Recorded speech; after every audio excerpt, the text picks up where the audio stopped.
Jaya Gopi Jana Vallabha Girvaradari Yashodanandana Braja Jara Ranjana Yashodanandana Braja Jara Ranjana Yamuna Tira Vanachari Yamuna Tira Vanachari Jayo Radha Madhava Jaya Kunja Bihari Jayo Radha Madhava Radha Madhava Radhe Jayo Jagannatha Jayo Baladeva Shubhadamayi Jaya Sudarshana Jaya Krishna Balaram Jaya Krishna Balaram Krishna Balaram Jaya Krishna Balaram Jaya Gandharvika Giridhari Gandharvika Giridhari Gaura Hari Jaya Jaya Prabhupada Prabhupada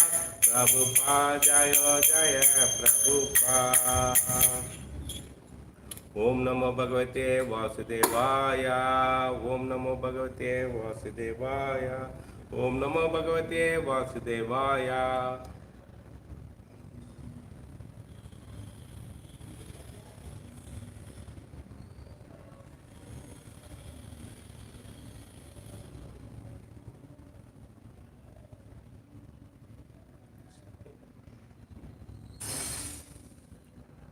Mukam karoti vachalam pangulangate yatra tamahamande Sri Guru Dinataram Paramanandamadam Sri Chaitaneshwaram. Hare Krishna, welcome all the devotees for Nityam Bhagavad Sevya. I seek blessing from all the devotees so that I can speak Bhagavatam in the parampara for the pleasure of Guru and Krishna and my own purification. Today we will be reciting second canto, 8th chapter, question by Parikshit Maharaj, sloka number 24. So you can all recite along with me. Shravanam etakcha bhagavan prachitomi anupurvasya tatatvo arshak udaharitam paraparanyaya prapanyaya mahamuni Shravam etakcha bhagavan prachitomi anupurshavak tatatvo arshay udaharitam parapranaya mahamuni. Translation purport by His Divine Grace A.C. Bhaktivedanta Srila Prabhupada. Jai Srila Prabhupada. Translation: O great sage, representative of the Lord, kindly satisfy my inquisitive in all that I have inquired from you and all that I may not have inquired from you from the very beginning of my questions. Since I am a soul surrender unto you, please impart full knowledge in this connection. Purport: the spiritual master is always prepared to impart knowledge to the disciples, and specifically when the disciple is very inquisitive. Inquisitiveness on the part of the disciple is great necessary for the progressive disciple. Maharaj Parikshit is a typical disciple because he is a perfectly inquisitive. If one is not very inquisitive about self-realization, one need not to approach the spiritual master simply to make a show of discipleship. Not only in is Maharaj Parikshit inquisitive concern all he has inquired about, but he is also anxious to know about what he has not been able to inquire. Factually, it is not possible for a man to inquire about everything from the spiritual master.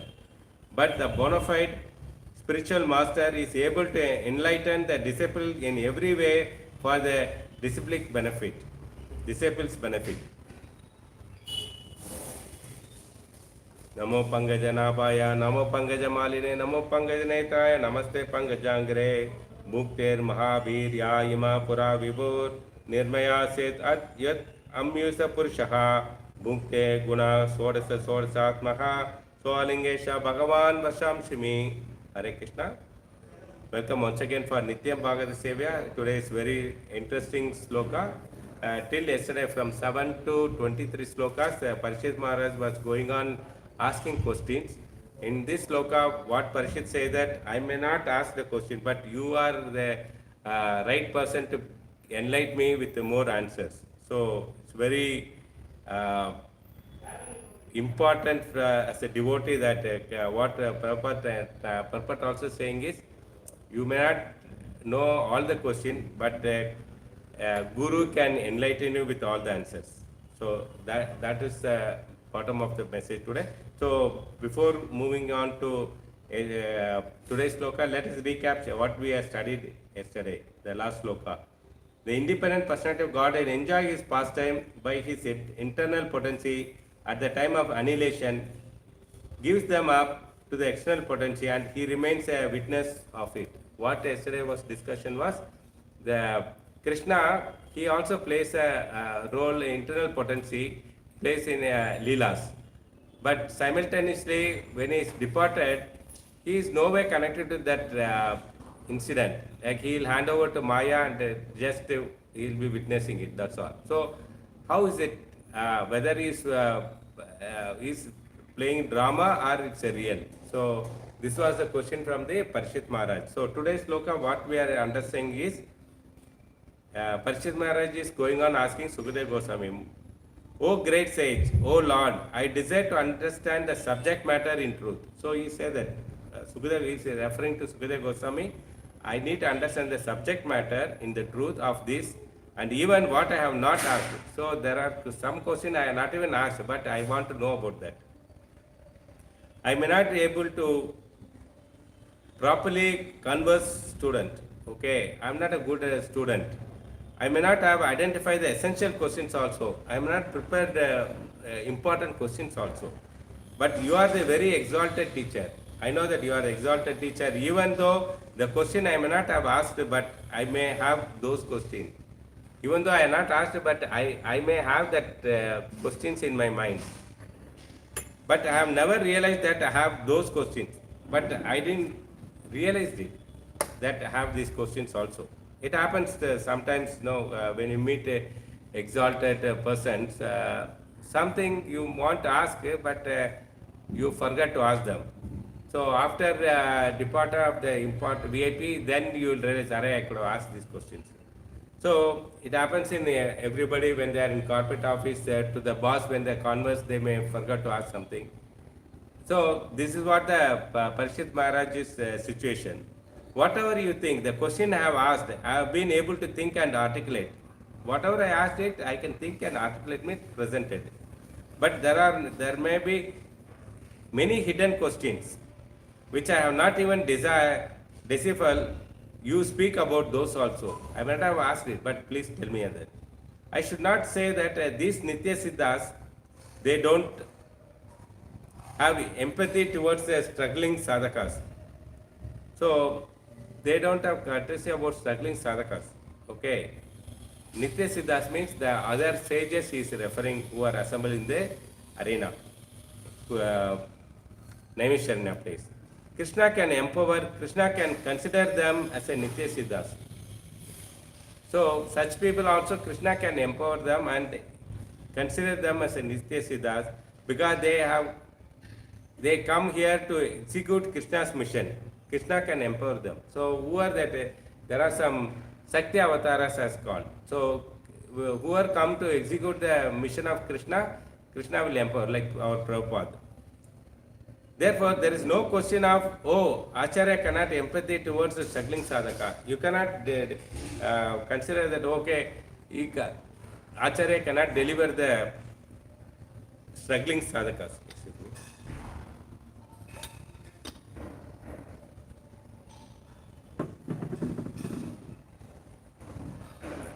Just read their writings. They understand our problem million times better than we have understood, and the kind of solution they give. So if you see that these Nitya Siddhas, they understand better than us. Okay. That too what? One time we are struggling, they come to know also. So million times they understand better than us. So we don't know how to express our problem also. We don't know whether we are struggling also. That is the situation of ours. They are fallen soul. That is very relevant. Practically they are exhausted. All sadhakas can potentially have. Everything is covered. There is no question of that. They don't have empathy towards struggling sadhakas. We should not underestimate acharyas as okay, they are not caring about sadhakas. Every maharajas, every acharyas, they worry about their disciple, also the human being in this world. O great sage, O Lord, you should truly declare all of this and even what I have not asked in the sequence to me, who have asked them as a soul surrender to you. I am the soul surrender unto you, please explain me. This was the Parikshit Maharaj question. It is important that inquiry communicate to the person whom he is seeking clarification, okay, how Vishnu Chakravarti Thakur said, how the inquiry should be there. Okay, first is, it is important that, suppose the two, Parikshit Maharaj and Sukadeva Goswami conversation going on, Parikshit Maharaj asking question. So when you ask somebody question, if a guru or a senior Vaishnavas, how your question should be there. It's very important that inquiry communicate to the person whom you are seeking clarification. You should tell that, yes, I am expecting the answer for this.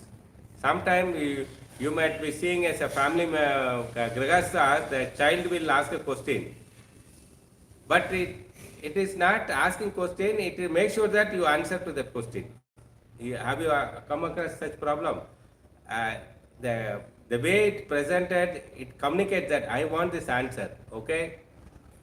So such a type of question, the questionnaire should be behave. You have to communicate that I want an answer. It is important he communicate, he is serious. You also tell them, that speaker, that I am very serious on this topic, you have to answer me. So he has a trust in the speaker. Third point, he should trust that, okay, whatever he is giving answer is right answer to me. My doubt is, by hearing his answer, my doubt will get clear. Okay, that inspires the trust in very critical. So by doing that, what happened? It inspires them, and that trust is, you trust them, no, very critical. That trust is important. If you don't trust the speaker, if you don't trust your guru, what happened? Then whatever he tells you, you hear in this ear and you leave it in that, because you don't trust him. It happened, no, many times you walk on the street, okay, sometimes the sale is happening, they say that 100 rupees, anything you take 100 rupees. Do you trust him? By look at him, you walk out. You will not go and buy it, because you are not trusted him that it is worth of 100 rupees. Similarly, a questioner should correctly, how the questioner should behave. This is very important for all the devotees. When you sit in the Bhagavatam class, first thing is, you should communicate that I am expecting an answer. Number two, you should communicate that I am serious. Okay, you cannot joke on my questions. Third one, the trust, you should trust him that, okay, the speaker will give the right answer to you. Fourth one, this inspires, by the behavior of this, it should inspire that, okay, what it culminates. It is a trust on it comes out as a trust. So you believe that, okay, whatever answer is giving is correct. So this is a point you should keep in mind when you ask a question in the Bhagavatam class, okay. One of the symptoms of lack of faith is impatient. Now coming back to the other side of the problem. Why you are not hearing that when the sale, example I told you, there is some sale is happening, 100 rupees, something cloth. Why you are not having faith on him? Because you are busy going to some other place. So you don't have time to stand and listen and believe that. So that the symptom of lack of faith is impatient. You don't have patience. Okay. Example is believe in okay. Let's take another example. You believe always the Google. Okay. You want to search address, you will search. You are fallen sick, some medicine you wanted, you search in Google. Okay. Then if you are habit of searching in Google, what happened? For you, Google is the guru, Google guru. Next, what do you do? Whenever you fall sick, you go to doctor and the doctor gives some prescription, you come and check Google whether this prescription is good for me or he is bogus. Okay. So you don't have faith on the Guru. Sorry, here the Guru is the doctor. Okay. We are surrendered to, we are, when you will go to doctor, when you surrender to doctor, correct? Otherwise, if you are not having faith on doctor, you will not go. Surrender means faith. Okay. But we are examining the doctor. So what after coming with prescription, again you don't believe him. You start searching Google only, asking it, okay, tell me this tablets are right for me or not. So you examining the what doctor wrote and gave you, correct? The medicine doesn't work. In that situation, what happens? The medicine, whatever they wrote and gave, it will not work for you because psychologically you don't have the faith. Your mind is telling, no, this tablet is very mild or it's not related to my problem. So you, even though doctor told to eat 3 days, still you have fever because you are not psychologically you don't have faith on the doctor prescription. Okay, you are not believing it. Therefore, the faith is very critical. Now you understood the two situations. One is fully faith, the other is if you don't have faith, what happens? Example, we told about the doctor situation. You are clear? So, whether we are surrendered to doctor for material things. So, here the situation is whether you surrender to the doctor, believing faith on the doctor for material things, like fever and all, or you surrender to a guru for spiritual things. Okay, even if you have to believe on your guru, whatever he says spiritual, you should have faith. Correct? Either though our action, our words, or body gesture. Okay, it is essential to communicate our trust. So when you go to the doctor, you should express that I believe you. You give me medicine that you are the best doctor. You should give that such that my disease will cure. You got it? Same way when you meet the guru, you should say I believe you. Please. Give me the knowledge, that transcendental knowledge. I have to understand about Krishna. Okay? You should have the faith. The empowerment of the speaker and inspires. That empowers the speaker and inspires. So when you Guru want to tell, by having you having the faith, he inspires. He gets inspired and he gives it. Long back, I remember there's one Ayurvedic doctor, devotee doctor only. So many people will go to her and she's lady, and when they give complaint, she give big lot of tablet. But she will tell that I'm not selling tablet. If you have faith, buy it. Otherwise, don't buy. You go home. Straight away she'll tell. So here, that's what. If you don't have faith, don't even look at that. No one wants to waste their time. Even the doctor say that if you don't have faith on me, please get out. Don't waste my time. Guru also tell that. If you don't have faith on my words, get out. No one wants people who are willing to do some time pass. Here is, we have to understand. In this world, even the materialistic people also know they are very busy. Nobody want to chit chat with you. Nobody want to waste, what you can say, time pass type. So that's why when you go for preaching, on the street, they are not ready to stand and talk to you because for them you are time pass. You are wasting their time. You got it? That's why they don't want to listen to you. You want to give book, they say, I don't want. When you want to tell Hare Krishna, come to temple, they don't want here, correct? You have come across. So, the lazy curiosity. This is what that material world people, lazy curiosity. Okay. So, what's the conclusion of today's message? It's very clear from Parikshit Maharaj communication that I am surrendered to you. He is telling the Sukadeva Goswami, I am surrendered to you. I accept you as my guru. Okay. Whatever you say, I am very eager to learn. Please speak more. I want to hear more about Krishna. Okay? Antara Srimad Bhagavatam ki jai, Srila Prabhupada jai. Thank you for joining for Nitya Bhagavad Sevya. So we will meet tomorrow with more questions from Parikshit Maharaj to Sukadeva Goswami. Hare Krishna. Paran, बैठी. अच्छा है नहीं.